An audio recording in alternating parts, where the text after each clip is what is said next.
female delegates in the room, and also the civil society. Women encouraged dialogue. We ensured that there were informal mediations and ensuring conflict parties returned to the table. For example, when we're in Addis Ababa, at some point, parties would walk out of the room when they disagreed, but the women were in the corridors saying, hey, you have to go back because the peace of South Sudan means a lot to our country. So we must applaud the women of South Sudan for doing this amazing work. When we speak about gender equality, we must applaud again the women of South Sudan for our hard work.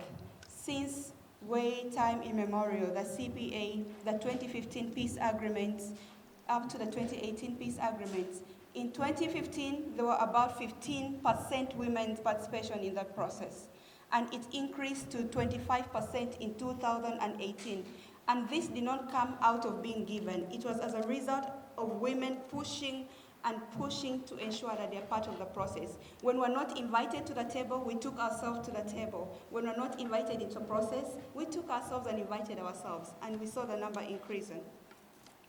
There was also an increased gender sensitivity to the agreements. For example, we lobbied with different parties to the agreement, like IGAD, to appoint a senior gender advisor to the Joint Mentoring and Evaluation Commission, and we see that she's doing an amazing work bringing women's issues and ensuring that when we are monitoring the peace agreement, it's not only what's happening, but it's also gender sensitive as well.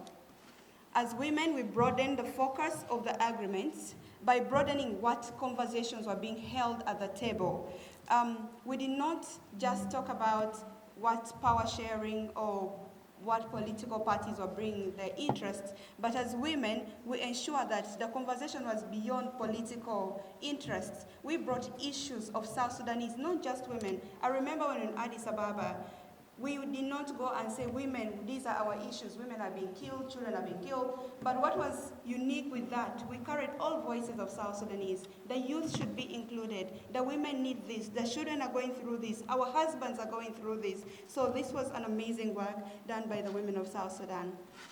I would want to say that we have done a lot of work, but the journey is still very long for us women.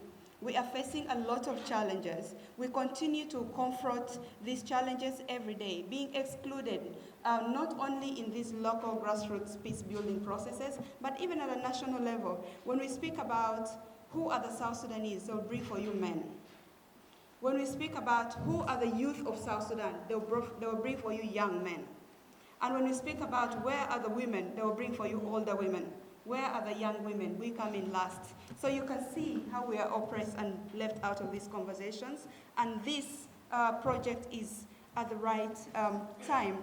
So I'm going to say that tackling our obstacles as women participating in these processes is a must. Not only is it a right enshrined in international laws, but it's evidence that if women are included in peace processes, it is everlasting. And we can see with South Sudanese process, 2015, we had an agreement and it was 15%. What happened? And now we had another, it was re-given life, and we had a 2018 process, and the numbers increased to 25%. So we see at least there is some level of the peace holding. So we hope that when we continue to include women, the process will also last forever.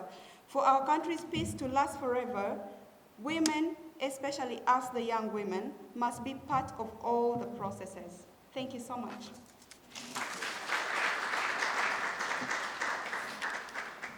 Thank you, Riya, for the presentation on the role of women in South Sudan.